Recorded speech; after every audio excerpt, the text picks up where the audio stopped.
Bago tayo mag-umpisa, salamat Lord sa panibagong araw na ito. God bless all. Nagsisimula ang kwento sa isang madilim at mapangwasak na lugar na pinangungunahan ng mga anino at kalaliman. Sa lalong madaling panahon nakita namin na ang isang binata ay tila malubhang nasugatan sa kanyang dibdib. May bahagyang ngiti sa labi, ang magiting na bayani ay tila lumalaban para sa kanyang buhay. Ngunit agad naming napagtanto na ang ngiti na ito ay pagmamay-ari ng isang mapangahas na binata. Kahit na ang kanyang mukha ay may marka ng hindi mabilang na mga sugat, nagpasya siyang harapin ang anumang nakakasakit sa kanya. Sa gitna ng pagkawasak na iyon, lumitaw ang isang hindi matukoy na nilalang. Isang kakilakilabot na figure na may babaeng katawan, ngunit nagtataglay ng mga demonyong kapangyarihan. Ang walang mukha na nilalang na ito ay tumitig sa ating magiting na bayani na may kakaiba at nakakatakot na titig. Ang kanyang katawan ay natatakpan ng maraming mga paa, at ang bawat braso ay tila may iba't ibang sandata. Nang walang pag-aalinlangan, nagpasya ang masamang nilalang na harapin ang ating kalaban, at ang kanyang kapangyarihan sa pag-atake ay tila napakahusay at napakahusay. Gayunpaman, ang ating matapang na mandirigma na may asul na mata ay handang harapin ang anumang hamon. Malapit na ang kaguluhan, at tila ang buong universo ay nakasalalay sa manlalaban na ito. Gayunpaman, bago natin matuklasan kung paano magtatapos ang labanang ito, nagsimulang lumitaw ang mga liham. Mas mukhang ending ng anumang random adventure book. At sa aming sorpresa, ito ay talagang isang libro ng pakikipagsapalaran.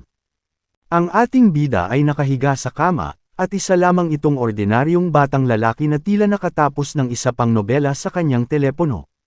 Matapos huminga ng malalim, napagtanto ni Chang Ting, ang aming binatilyo, na ang kwentong binabasa niya ay talagang natapos na. Naiinip, nag-scroll siya sa kanyang tablet upang tingnan kung talagang tapos na ang kwento, at kinukumpirma na ito nga. Higit pa riyan, galit na natapos na ang pakikipagsapalaran. Inihagis ng binatilyo ang tableta sa kama, sobrang inis. Habang umiihi siya sa unang umaga, may lalabas na alerto sa kanyang tablet, ngunit hindi niya ito nakikita. Tila nagsisimula pa lamang ang ating pakikipagsapalaran sa mahiwagang mundong ito. Lumipas ang mga oras, at sa susunod na araw ay asul ang langit, na nagpapakita na nagsimula na ang isang bagong sandali.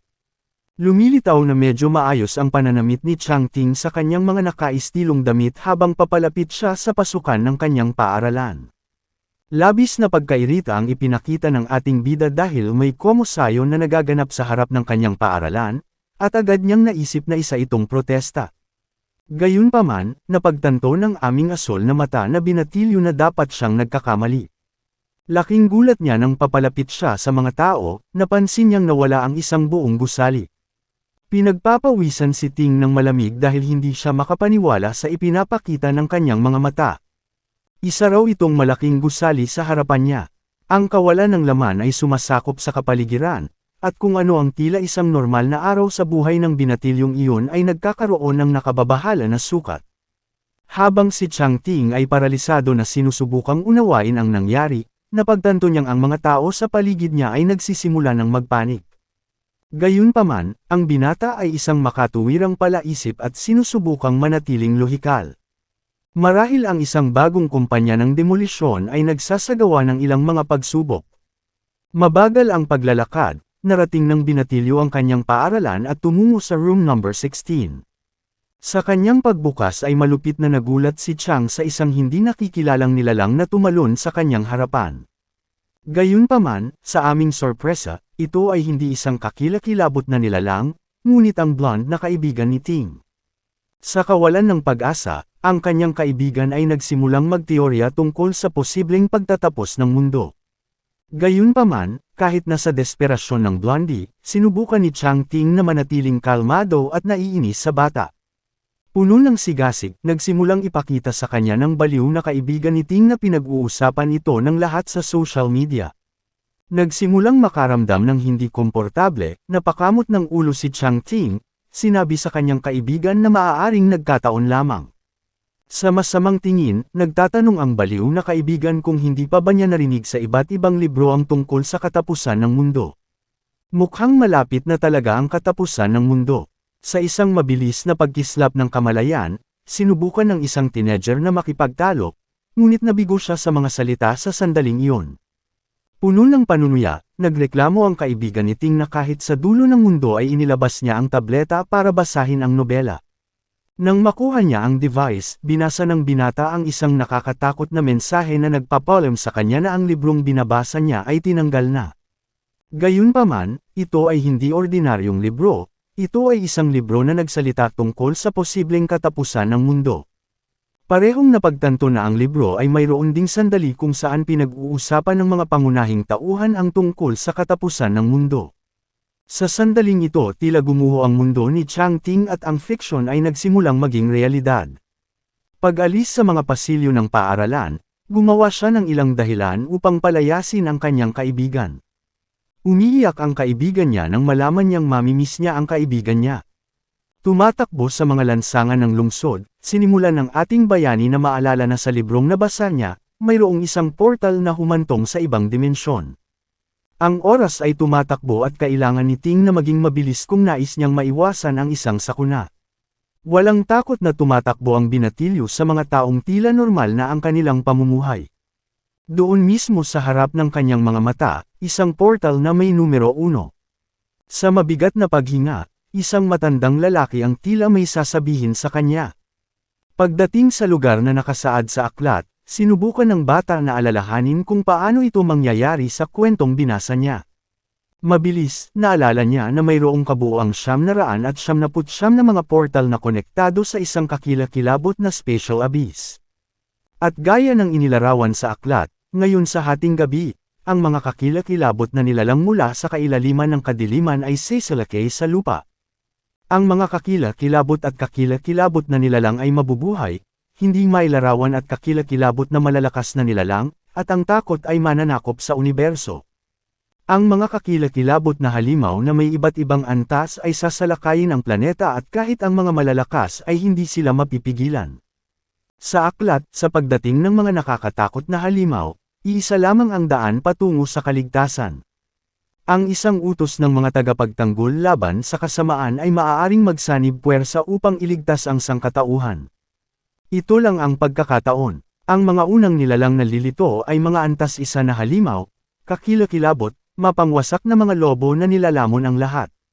Sinubukan ni Chang Ting na mag-isip kung magiging sapat ba siya upang gawin ang isang bagay tulad ng pangunahing tauhan ng kanyang libro.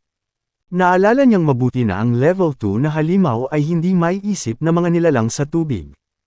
Kahit na hindi alam kung ang mga bagay ay mangyayari sa parehong paraan tulad ng sa libro, tila malakas ang pakiramdam ni Ting para sa laban. Ang ating bayani ay nagpasya na tipunin kung ano ang mayroon siya upang bilhin ang ilang mga bagay na kakailanganin niya. Hindi ito magiging madali upang labanan ang isang halimaw, kaya kailangan niya ng ilang mga tool. Isang batang babae ang dumaan sa kanya at napagtantong kilala niya ang batang lalaki mula sa paaralan. Isang taong galit na galit ang nagsimulang sumigaw sa kanya sa telepono at sinabihan siyang umuwi kaagad.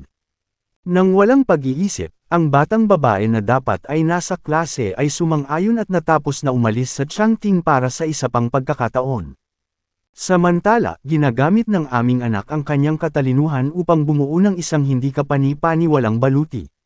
Gamit ang mga tool na binili niya sa tindahan, gumawa siya ng isang bagay na mukhang talagang cool. Sa pagtingin sa isang dambuhalang sibat, napagtanto ng binata na siya ay kinakabahan at kakailanganin niya ng lakas ng loob kung nais niyang harapin ang mga nilalang. Dumarating ang gabi at kaakibat nito ang pag-asang mangyayari ang lahat gaya ng nasa libro. Gayunpaman, kahit na malapit na ang hating gabi, tila walang laman ang lugar. May 20 minuto na lang ang natitira bago ang oras na binanggit sa aklat, at handa na ang aming anak na lipulin ang lahi ng kaaway. Sa pagmamasid sa orasan, napagtanto niyang dumating na ang oras at kakailanganin niya ng maraming lakas ng loob. 3, 2, 1. Dumating na ang oras ng labanan. At tulad ng sa libro, napagtanto ni Ting na bukas ang portal at walang ligtas. Ang mga kaayla hilakbot na nilalang mula sa kailaliman ay lumabas upang salakayin ang bata.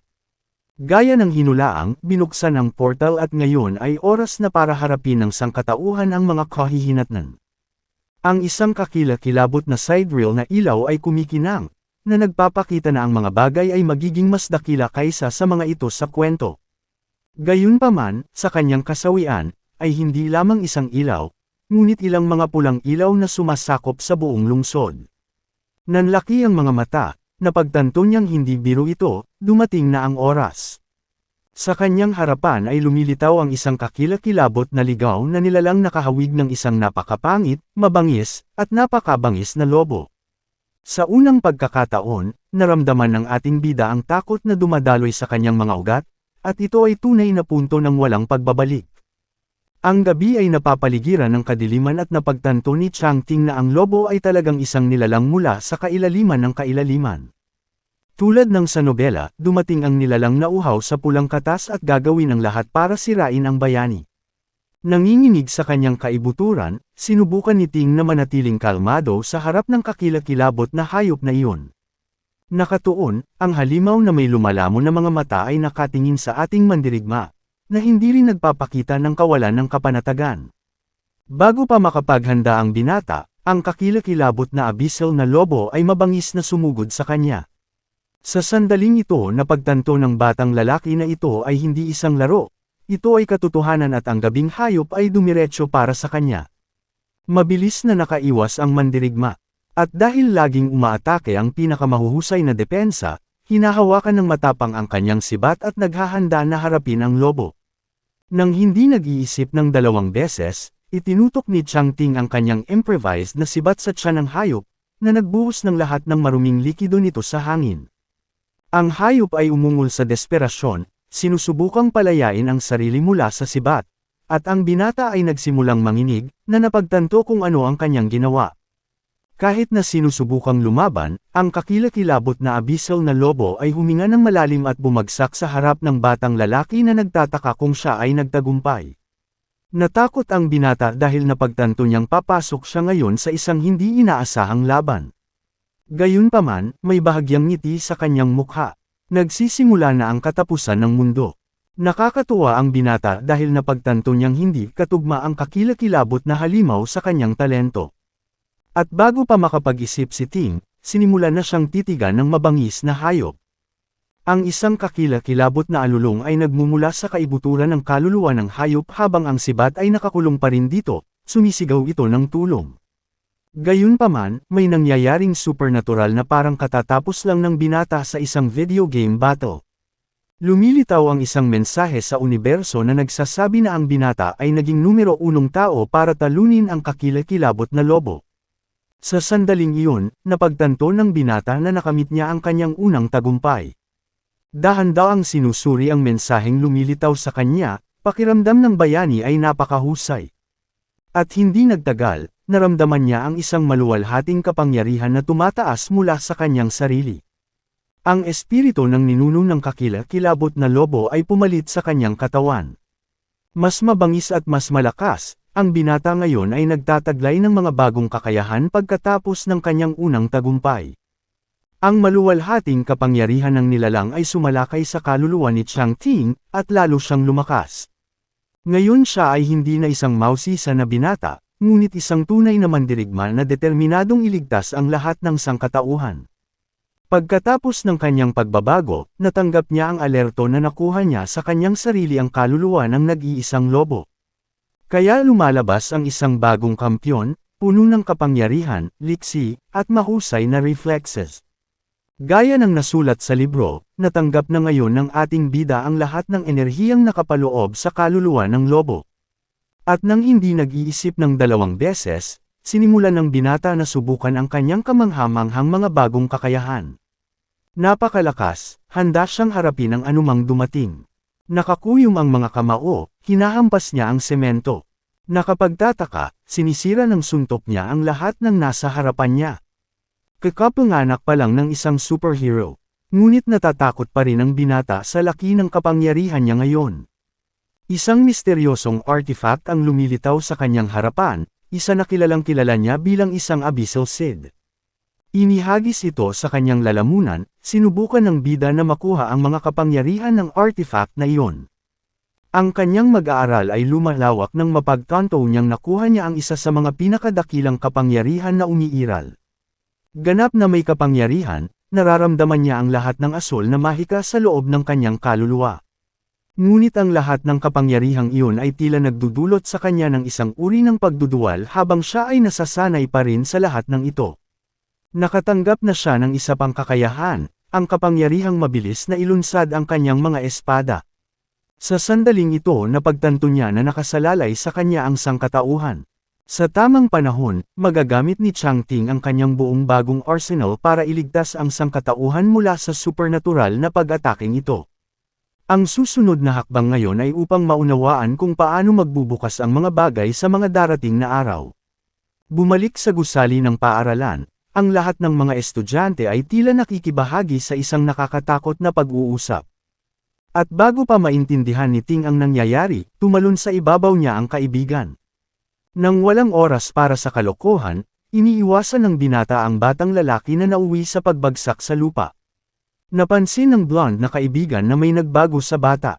Upang patunayan na tama siya, sinimulang ituro ng kanyang kaibigan na kumalat na ang balita tungkol sa mga halimaw. Sa katunayan, tila sila ay nahaharap sa isang kakilakilabot na apokaliptik na pag-atake na magtatapos sa katapusan ng mundo. Ipinapakita ang kanyang tableta, sinabi ng batang lalaki na maraming tao ang nagpo-post na sinumang pumatay sa mga nilalang ay nakakakuha ng kanilang kapangyarihan. Gayunpaman, sinubukan ni Chang Ting na ayusin ang isang tiyak na kawalang interes sa kanyang kaibigan.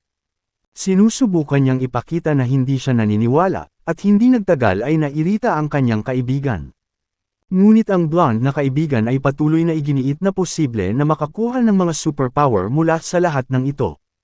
Tinapos ng binata ang pag-uusap sa pamamagitan ng paglilinaw na ayaw na niyang marinig ang tungkol dito, na ikinagulat ng kanyang kaibigan. Pumasok ang guro sa silid-aralan at sinimulang hilingin sa mga mag-aaral na itigil ang pagkalat ng maling alingaw-ngaw tungkol sa katapusan ng mundo.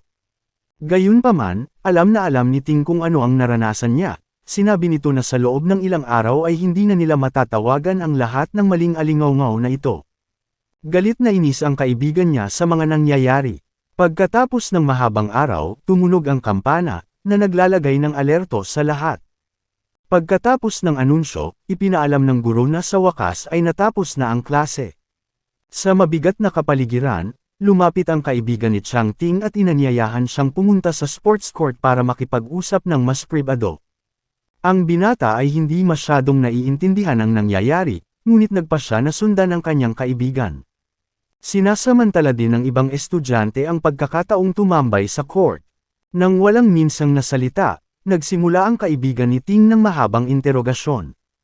Nang mapagtantong walang sasabihin ang binata sa mga pangyayari, napaiyak siya.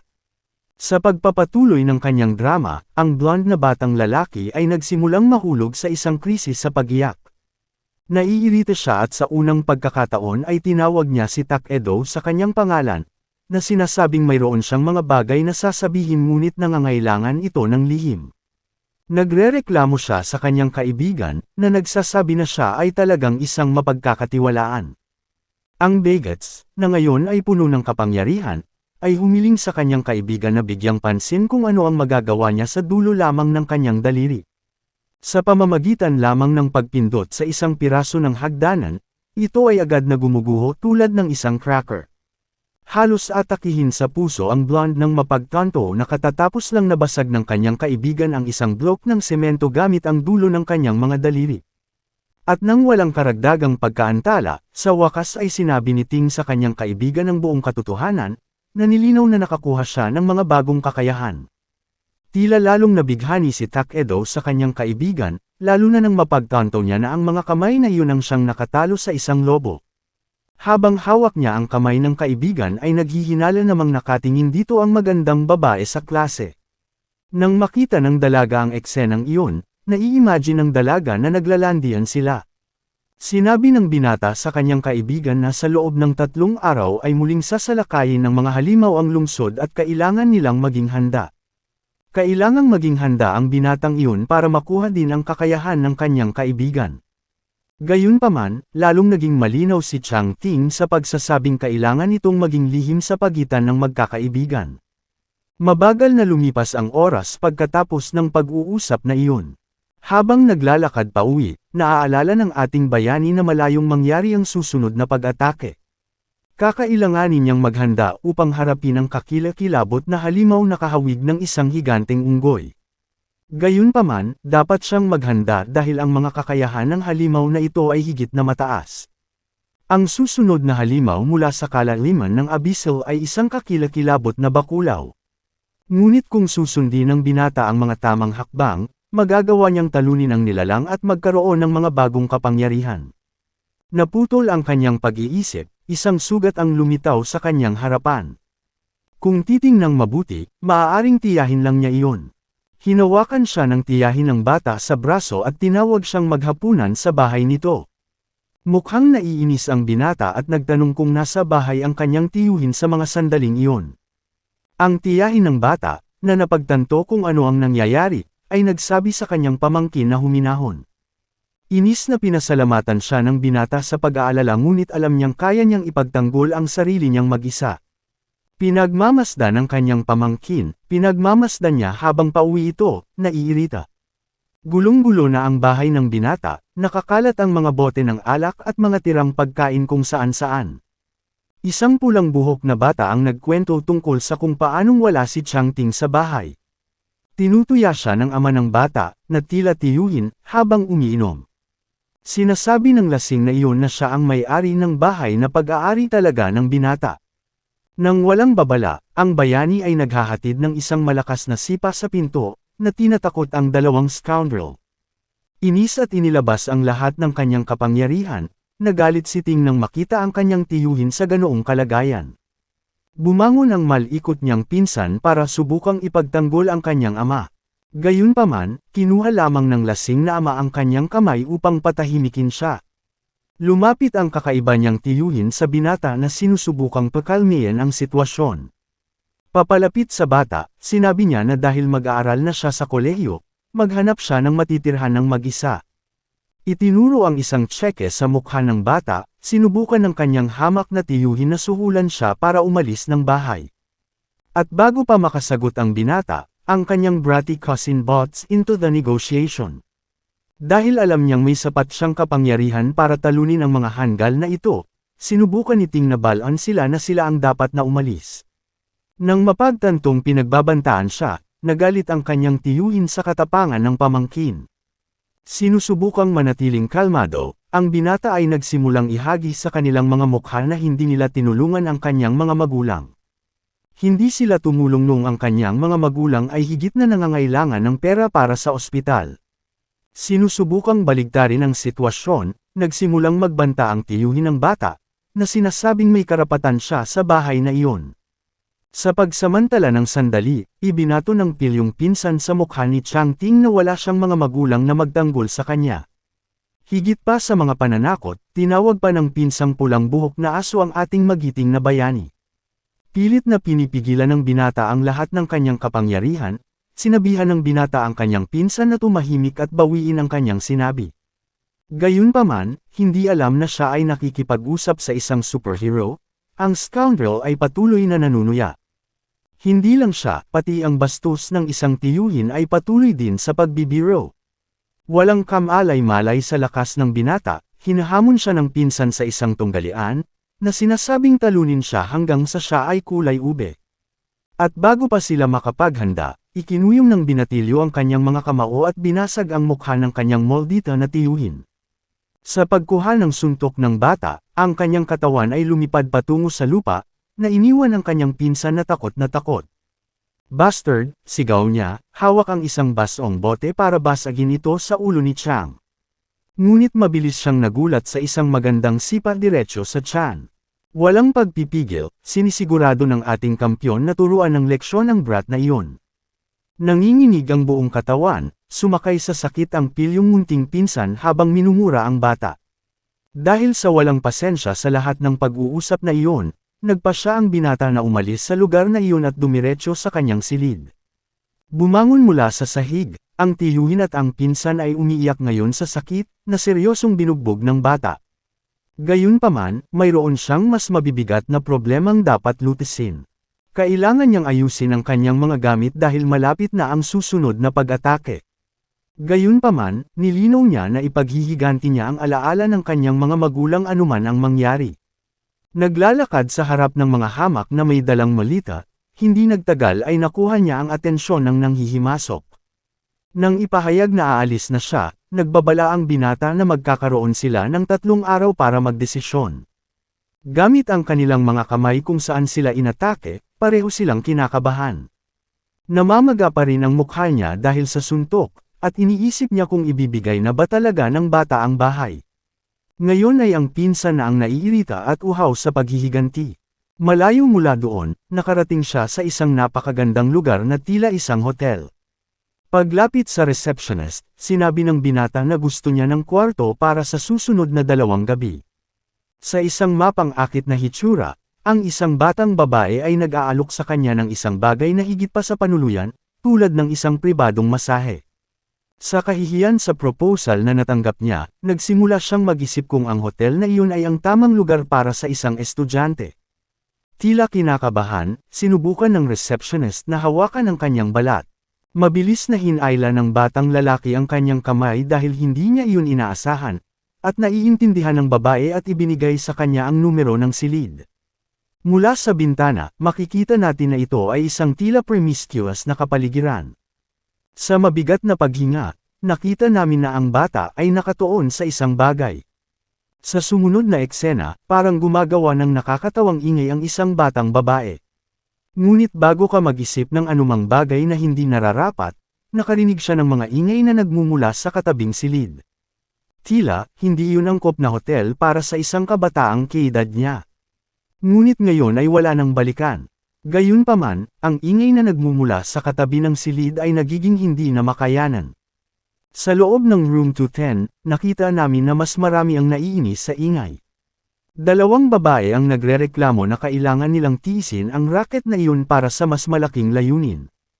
Gayunpaman, si Sakura-sama, ang babaeng may pink na buhok, ay lalong naiirita sa kanyang naririnig.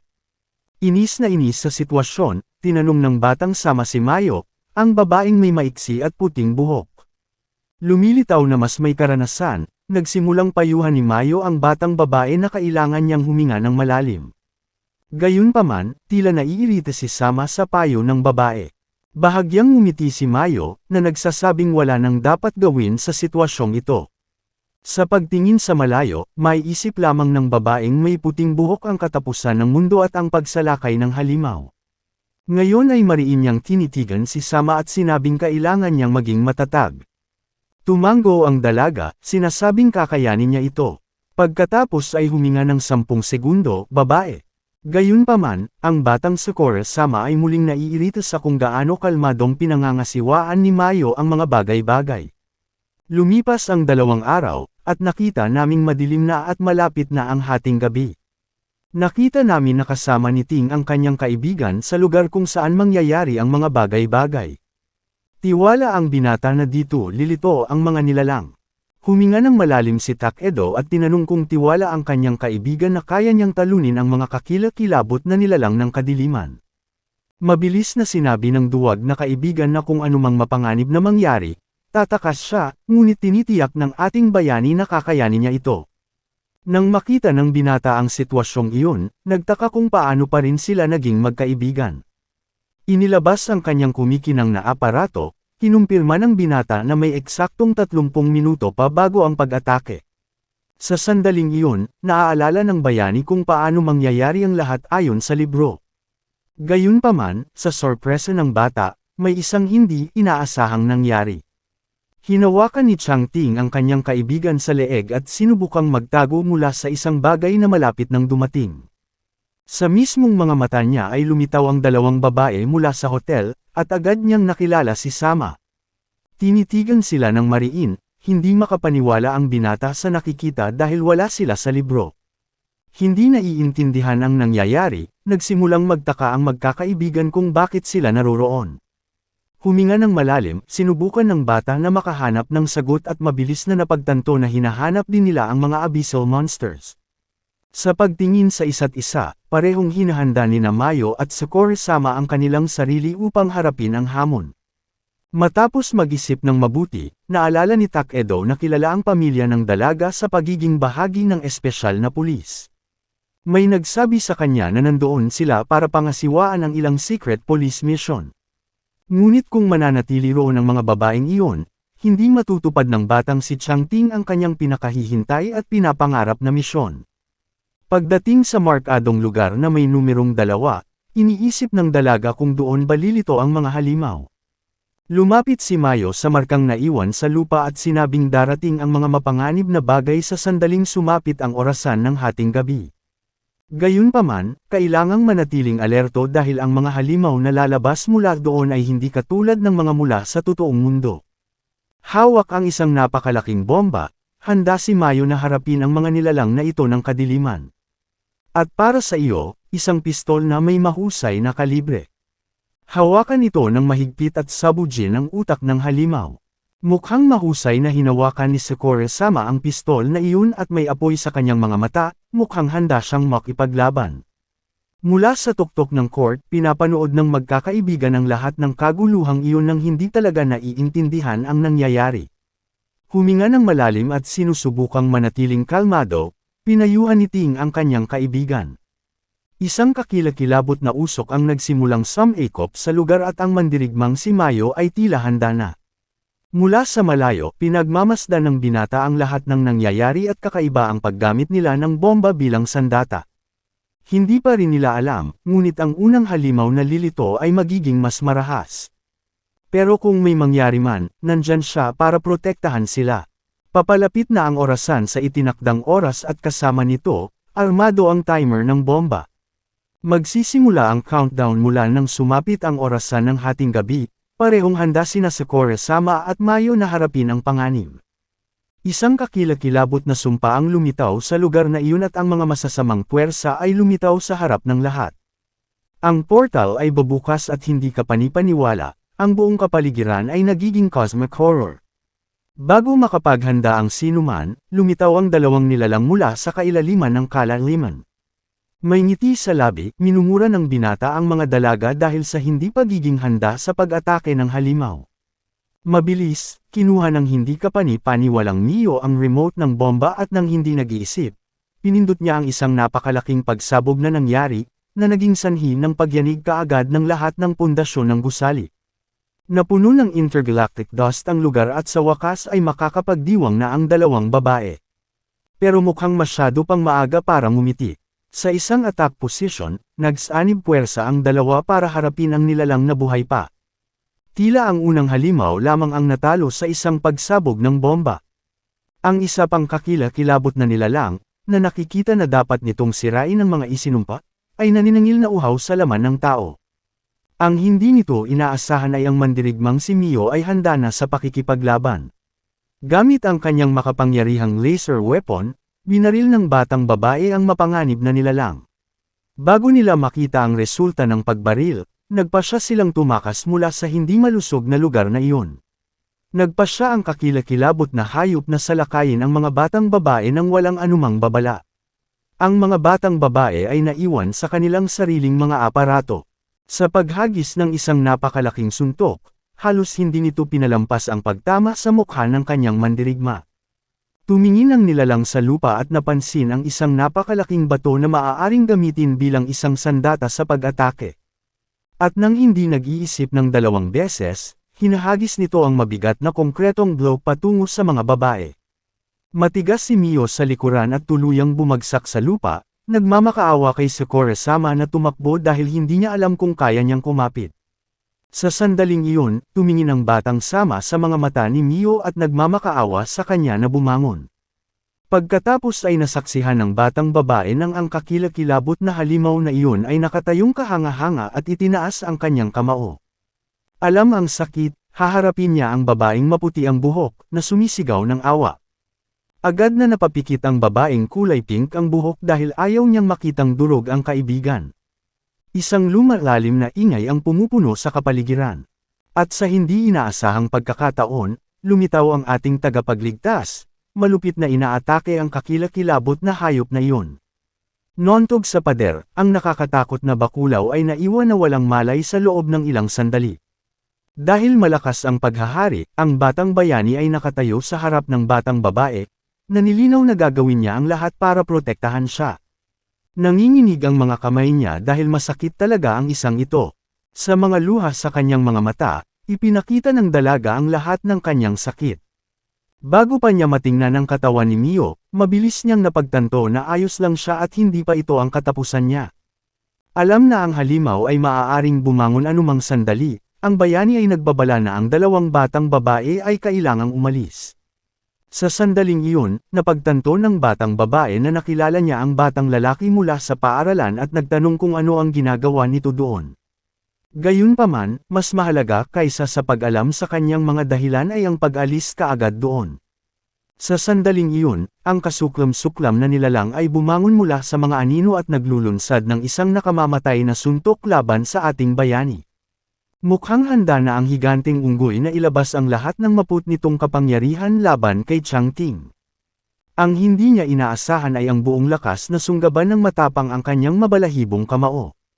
Nakatuon na gamitin ang lahat ng kanyang kapangyarihan sa pag-atake, ang kampyon ay nagsisigaw ng galit.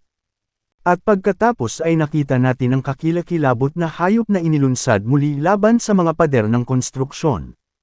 Gayunpaman, ang lakas ng bata ay nagsisimula ng kumupas, at ang kanyang lakas sa pag-atake ay nagiging katumbas ng sabakulaw. Ngunit ito ay may limitasyon sa oras at inilabas niya ang kanyang sikretong sandata. Tinitigan ng higanteng hayop ang ating maalamat na manlalaban, sa paniniwalang maaari siyang lamunin ito. Ang ating bayani ay tumalon gamit ang kanyang matalas na sibat upang sirain ang nakakatakot na mandaragit. Bago pa may pagtanggol ng halimaw ang sarili, pinunit ng binata ang balat ng bakulaw sa isang nakamamatay na hampas, na naging sanhi ng pagbuhos ng katas kung saan-saan. Walang ibang magawa, ang nilalang ay umuungol sa sakit mula sa pagtanggap ng malakas na pag-ataking iyon. Ang suntok na iyon ay napakalakas na ang bulok na katawan ng hayop ay nagsimulang tumapon ng isang nakakahawang nectar at ang kapangyarihan nito ay nawala. At gaya ng inaasahan ng ating mandirigma, may lumabas na mensahe sa kanyang harapan na binabati siya sa pag-atake. Habang nawala ang lahat ng kapangyarihan ng halimaw, nagsimulang gantimpalaan ang binata para sa maluwalhating pag-atake. Ang isang bagong kakayahan ay tila na-unlock kaagad pagkatapos ng madugong welga. Parehong sina Sakura-sama at Mio, nang makita ito, ay agad na nagulat. Tulad ng inaasahan ng batang lalaki, ang lahat ay nangyayari ng eksakto tulad ng nakasaad sa libro. Lalo na ipinagmamalaki ang kanyang trabaho, ang batang lalaki ay gumawa ng isang magandang pose upang makatanggap ng papuri. Hindi niya lang akalain na magrereklamo ang loudmouth na si Takeda. Inis na iyon, si Chang Ting ay gumawa ng malaking pagtalon patungo sa kanyang kaibigan. Napahawak sa leeg ang duwag na blonde, biglang may naisip ang bata.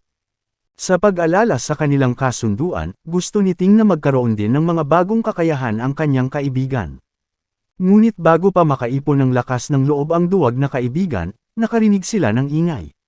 Nandoon pa rin ang mga babaeng iyon kahit halos sirain na nila ang kanilang mga plano. Naglalakad patungo sa dalawa, nagpasalamat sila sa kanilang pagligtas kay Sama, ngunit ipinaalala sa kanila na ang halimaw. Agad niyang pinutol ang lecture para malinawan na hindi mahalaga kung ano ang sasabihin nito tungkol sa halimaw. Gayunpaman, si Mio ay tila naninindigan tungkol sa pakikipag-ayos sa katawan ng halimaw. Nanginginig sa takot at sinusubukang iwasan ang anumang uri ng salungatan, sinubukan ni Takeda na pakalmihin ang sitwasyon. Para tumahimik ang bata, inialok sa kanya ng binata ang kanyang makapangyarihang sandata. Ngayon ay oras na para sa kanyang kaibigan na tuparin ang kanyang bahagi ng deal. Walang masyadong iniisip, tinusok ng binata ang balat ng isang halimaw. Gaya ng inaasahan, ang batang lalaki, na hanggang noon ay isang duwag, ay nakakuha lamang ng mga bagong kakayahan. Sa takot na atakihin, sumigaw ang payat na lalaki upang matiyak na hindi na muling gagalaw ang halimaw. Nang walang pasensya para sa kanyang kaibigan, nagreklamo si Chang Ting para sa kanya na tapusin ang trabaho minsan at para sa lahat. Ngayon ay napagtanto ni Sekiro-sama na wala silang mapapala rito, at pinagbantaan ni Mio ang ating bayani, na nagdedeklara ng paghihiganti. Nagpaalam si Mio sa sitwasyong iyon, na nagbitaw ng mga salita ng puot laban sa bata. Ngayong mas makapangyarihan na siya, nakakatuwa lang ang mga banta na iyon.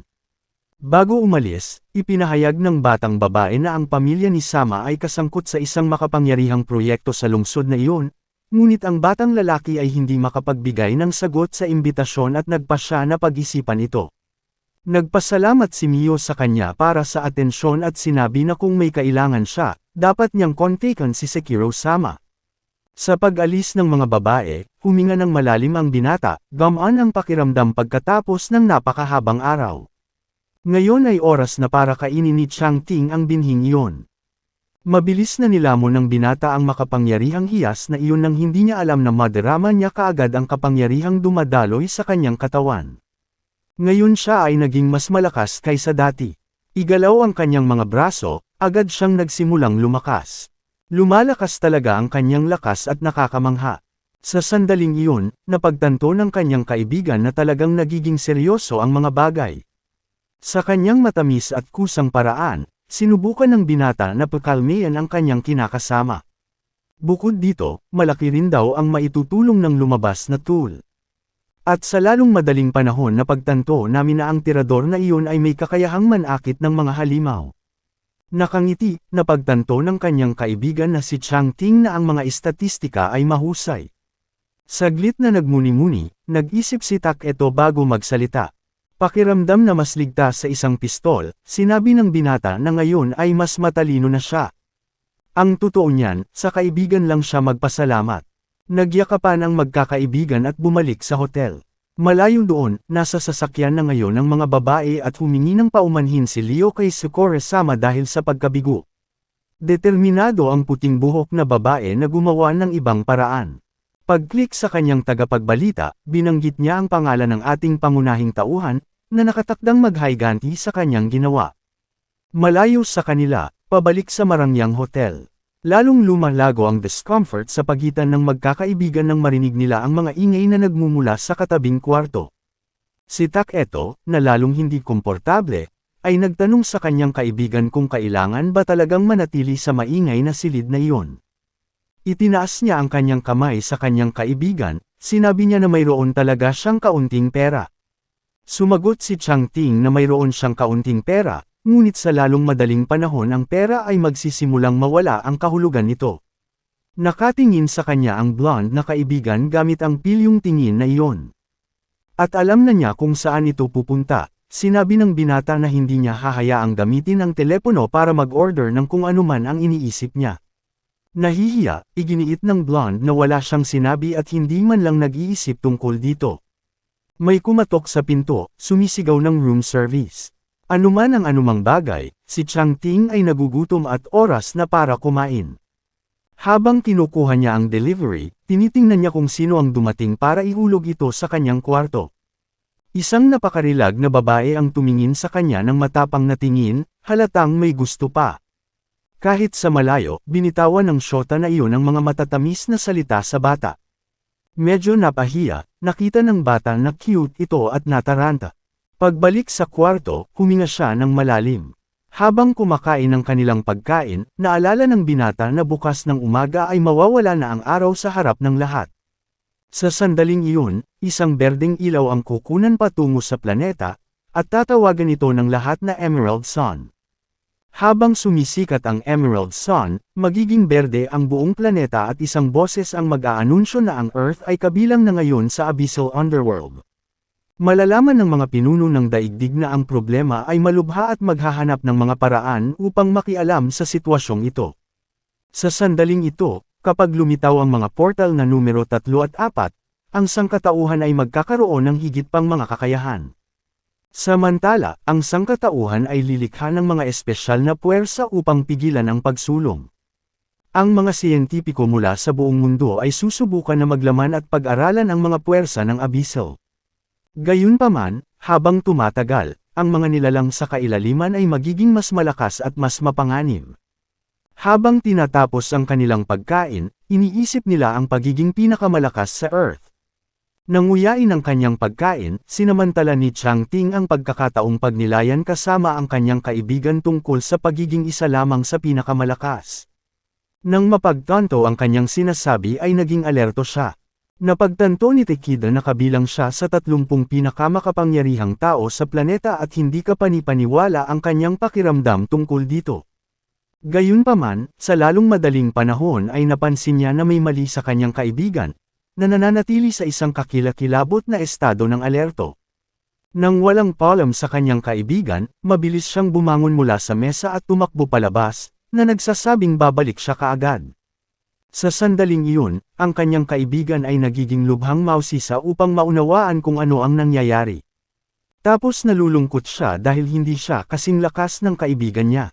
Pagdating niya sa reception, nagtanong si Chang Ting tungkol sa babaeng nakita niya, at kinumpirma nila na hindi siya isa sa kanila.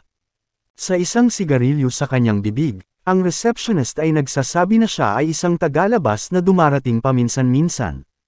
Mabagal nang umiti, hindi niya masabi kung ano ang ginagawa ng dalaga doon dahil mas malaki pa ang kita niya sa ibang lugar. Iyon nga ang dahilan kung bakit hinahanap ng bata ang babaeng iyon. Iniisip ng babae na kahit papaano ay makikilala ng binata kung sino ang misteryosong taong iyon. Walang pag-aalinlangan, tinanong ng batang lalaki kung saang silid tinutuluyan ang babaeng iyon. Ngunit dahil sa mga patakaran ng hotel, hindi maibibigay ng receptionist ang impormasyong iyon. Sa sandaling iyon, ang ating bayani ay naglabas ng napakagandang halaga ng pera at inihagis ito sa mesa. Malamang, medyo mababa ang presyo ng receptionist, at mabilis niyang binigay ang room number ng babae. Huminga ng malalim, nagpasya ang bata na pumunta sa silid ng babae upang malaman ang higit patungkol sa kung sino siya. Ang pagpindot sa numero 5, ang elevator ay agad na nagsimulang umakyat sa nais na palapag. Ang mundong iyon ay puno ng 12 tao na may sobrang kakayahan.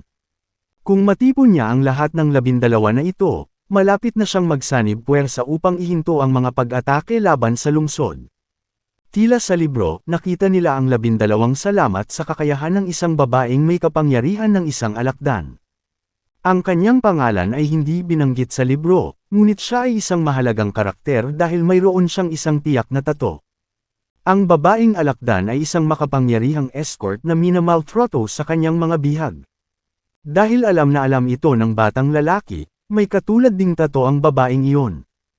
Pagdating niya sa nakasaad na pinto ay agad siyang kinabahan dahil may pagkakataong mali siya ng todo. Ayon sa libro, galit ang babaeng iyon sa mga lalaki, kaya kailangan niyang mag-ingat. Pagkatapos mag-doorbell, hinintay niyang lumabas ang babae. Agad itong humarap sa kanya na nakasuot ng hindi naaangkop na damit. Sinusubukang magsalita ng sensual, ang batang babae ay nagsimulang tuksuhin ang ating bayani. Humihingi ng paumanhin si Chang Ting para sa abala at sinusubukang pangasiwaan ang sitwasyon. Hinawakan ang kanyang mukha, hiniling siya ng batang babae na pumasok sa apartment. Hindi pa man ito naramdaman, ang ating bayani ay nagsimulang matukso. Bulong sa tenga ng binata, pilit nitong kinukumbinsi na talagang mag-e-enjoy ito. Dahil sa lakas ng loob na harapin ang hamon na iyon, huminga ng malalim ang binata at nagsimulang tumakbo palayo sa sitwasyon. Tinitigan ng babaeng iyon ang batang tumatakas at sinabing may mali sa kanya. Desperado, sinimulan ng bata na sisihin ang sarili sa nangyari at sinubukang matulog para makalimutan ang nangyari. Pagkatapos ng magandang gabing pahinga, magsisimula ang isang araw at iminulat ni Taekito ang kanyang mga mata. Bumangon mula sa kama ng desperadong, hiniling niya sa kanyang kaibigan na hayaan siyang matulog ng kaunti pa. Gayunpaman, ang ating matapang na kaibigan ay nakatingin na sa bintana at ipinaalam sa kanya na 1 minuto na lang ang natitira bago mangyari ang malaking trahedya. Sa pag-alala sa hula, ang binata ay tumalon mula sa kama upang saksihan ang kaganapan na kinasasangkutan ng araw. Galit na galit ang binata sa nakikita, hindi makapaniwala sa nangyayari sa kanyang mga mata. Lumilitaw ang isang kakilakilabot na laser beam sa gitna ng mga ulap, na direktang bumababa mula sa kalangitan. Nagsisimula pa lang ang tunay na katapusan ng mundo. Kaagad, ang mga lansangan ng lungsod ay nagsimulang maging ganap na berde. Ang ilang mga tao ay hindi nakakakita dahil sa kakilakilabot na berdeng ilaw na ito na sumalakay sa buong lungsod. Mabilis na napagtanto ng ilang pedestrian kung ano ang nangyayari at kapag tumitingin sila sa kalangitan, napansin nilang ganap na berde ang araw. Sa isang kahanga-hanga at brutal na paraan, ang esmeralda na ilaw ay sumalakay sa buhay sa lupa, at ngayon ay imposibleng makatakas sa darating. Ang misteryosong babaeng iyon ay naglalakad sa gitna ng kalye na may mga kakaibang damit at namamatay sa pagtulog mula sa nakaraang gabi. May pumukaw sa atensyon ng babae nang mapansin niyang literal na berde ang araw. Narinig mo na ba na ang ilang uri ng tao ay nagkakaroon ng mga bagong kulay sa kanilang paningin dahil sa mga sakit na nauugnay sa kanser? Ang lilam na iyon ay mukhang napakaganda sa babaeng hindi napigil ang tumitig. Bumubuhos sa ibabaw ng lupa, ang kulay na iyon ay kumalat sa lahat ng dako, at ang pagnanais ng babae ay maramdaman ito. Kaagad, ang figure ng isang dambuhalang alakdan sa espasyo ang pumalit sa paningin ng babae. Dahil sa isang bagay na nakakatakot, ginawa nitong nahumaling ang kanyang mga mata sa intergalactic na nilalang na iyon. Nang mapagtanto niya, nakahandusay siya sa lupa nang hindi maintindihan ang nangyayari. Habang natatanggap ang nakakatakot na enerhiya, ang batang babae ay nahulog sa isang kakilakilabot na pagbagsak at nauwi sa pagbagsak sa bangkita. Samantala, ang magkakaibigan ay nakatitig sa apocalypse, na nagbubukas sa harap ng kanilang mga mata. Gayunpaman, isang nakakatakot na boses ang lumabas mula sa kalawakan, na nagsasalita sa lahat ng sangkatauhan. Ang tinig na iyon ay nakakuha ng mga tiyak na kulay, at nang direkta mula sa kalawakan, ay kinuha ang buong mundo. Nang magsimulang lumitaw ang hindi matukoy na anyo, ang mga kaila-hilakbot na hula ay ibinato laban sa buong sangkatauhan. Mukhang malapit na ang Abyssal War, at ang demonyong figurang ito ay handang makipaglaro sa buhay sa lupa. Ipinatawag ang mga puwersa ng Abyssal na mundo, ang kakilakilabot na nilalang na iyon ay handang magpakawala ng kasamaan sa lupa. Mula doon, lilito ang mga kakilakilabot, hindi matukoy na mga nilalang mula sa kailaliman, na uhaw sa pagkalat ng katiwalian sa buong mundo. Habang binibigkas ng halimaw na iyon ang mga kakilakilabot na kalapastanganan, ang mga batang babae ay nakikinig sa lahat ng bagay. Ang 999 na mga portal ay bubuksan, at mula sa kanila, ang mga kakilakilabot na halimaw ay lalabas upang salakayin ang buhay sa lupa. Tila ang sangkatauhan ay maaaring magkaroon ng ilang pagkakataon upang labanan, ngunit ito ay magiging napakahirap na harapin ang bawat halimaw. Kung matatalo ang sangkatauhan sa labanang ito, ang kakilakilabot na nilalang na ito ay lalamunan ang natitirang buhay na umiiral pa sa lupa. Ang nilalang na ito ay handang makipaglaro sa sangkatauhan at saksihan ang katiwalian sa lupa. Matapos may hatid ang kakilakilabot na mga propesya, ang pagiging iyon ay bumabati ng swerte sa lahat at naglalabas ng nakakatakot na liwanag sa kalangitan. Kasabay ng liwanag na iyon, ang masamang nilalang ay nawawala ng hindi nag-iiwan ng bakas. Pagkatapos ng anunsyo, si Takedo ay nanginginig sa takot at hinihimas ang kanyang kaibigan. Galit na galit sa kanyang nakita, nagtaka ang batang si Takedo kung iyon na ba ang anunsyo ng katapusan ng mundo, dahil tila walang kaligtasan ang sangkatauhan. Nang hindi alam kung ano ang isasagot, mas pinipili ni Changting na manahimik kaysa magsabi ng kalokohan. Sa sandaling ito, nag-iipon ng lakas ang binata para alalahanin ang lahat ng nakita niya sa sinumpaang aklat na iyon. At kung tama siya, magsisimula na ang mga kakilakilabot na bagay.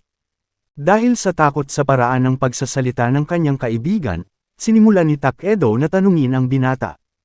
Malayo mula doon, ang mga tunay na pinuno ng mundo ay nagsimulang talakayin ang hinaharap ng sangkatauhan. Isang matanda sa dulo ng mesa ang nagpasyang tumayo at sinabing ang lupa ay malapit ng maging palaruan sa mga kamay ng mga nilalang na iyon. Gayunpaman, sinasabi ng isa pang lalaki mula sa sandatahang lakas na kailangang sirain ang maruruming nilalang na iyon. Mukhang seryoso talaga ang sitwasyon at handa silang magsakripisyo ng mga sibilyan. Sa sandaling ito, isa pang lalaki ang tumayo at nagsimulang magprotesta, na nagsasabi na tayo ay tunay na mapapahamak. Ang kanyang pangalan ay Otsuyuda, at nais niyang linawin na walang sinuman sa mga naruroon ang nakakaalam kung sino ang kanilang kinakaharap. Naiirite si Leader Maximo Nokao sa kabagalan ng lalaking ito. Sa sandaling iyon, iminungkahi ni G. Yuda ang ideya ng paglikha ng isang super squad upang ipagtanggol ang lupa. Tinitigan ng mariin ang iba pang kalahok, sinabi ng matandang lalaki na hindi ito masamang ideya, ngunit hindi niya alam kung paano ay recruit ang mga taong iyon. Sa katunayan, ang mga tao ay labis na natatakot sa mga halimaw na abiso, at oras na upang maghanap ng landas tungo sa kapayapaan. Sumasang-ayon ang lahat sa pahayag tungkol sa kapayapaan sa mundo. Malayo pa rito, alam na ng ating bida na susubukan ng gobyerno na magpatupad ng Super Squad. Ngunit si Takeda, sa buong katinoan, ay nagtataka kung paano sila magpapalista.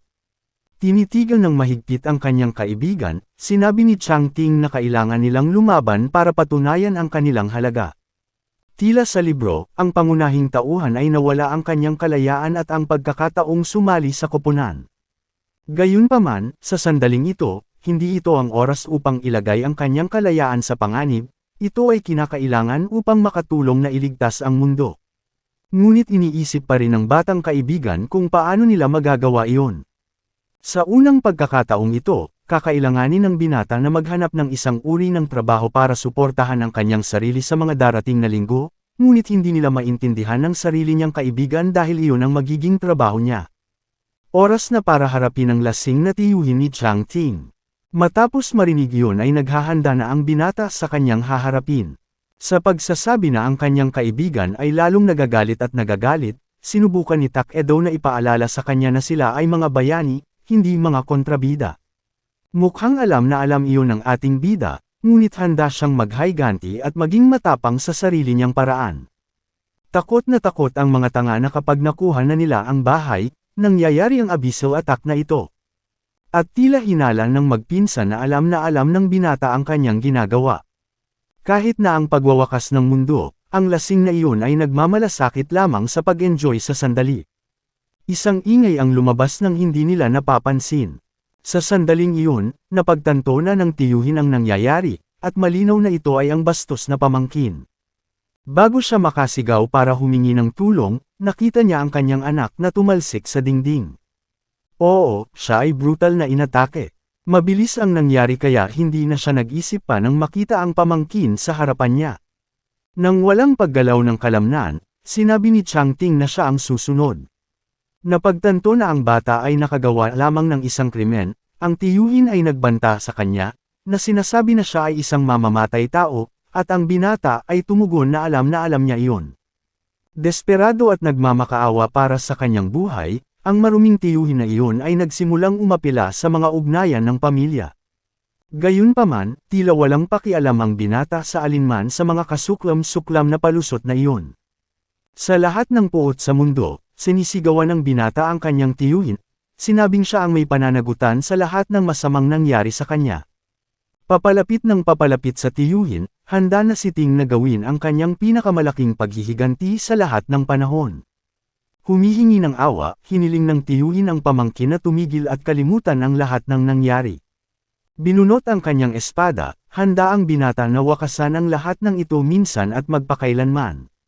Ngunit bago niya matapos ang bagay na iyon, sumigaw ang kanyang tiyuhin, na nagsasabing alam niya kung sino ang pumatay kay Misan. Na parang suntok sa mukha ang binata. Hindi niya inaasahan ang impormasyong iyon. Sa takot na hindi narinig ng pamangkin, nilinaw ng tiyuhin na alam niya kung sino ang pumatay sa ina ng bata.